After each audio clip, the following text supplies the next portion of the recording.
Суретте қанша ойыншы бар? Санайық. 1, 2, 3, 4, 5, 6, 7, 8, 9, 10. Ойыншыларды 1-ден 10-ға дейінгі реттік нөмірлеріне сәйкес орналастырамыз. 1, 2, 3, 4, 5, 6, 7, 8, 9, 10. Мұндай тізбек тура ретпен санау деп аталады.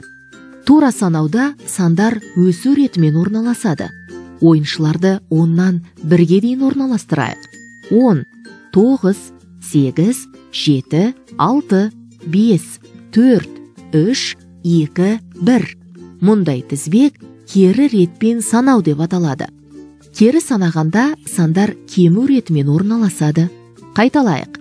Сандардың кішісінен үлкеніне қарай орналасуы тура санау деп аталады. Сандардың үлкенінен кішісіне қарай орналасуы кері санау деп аталады.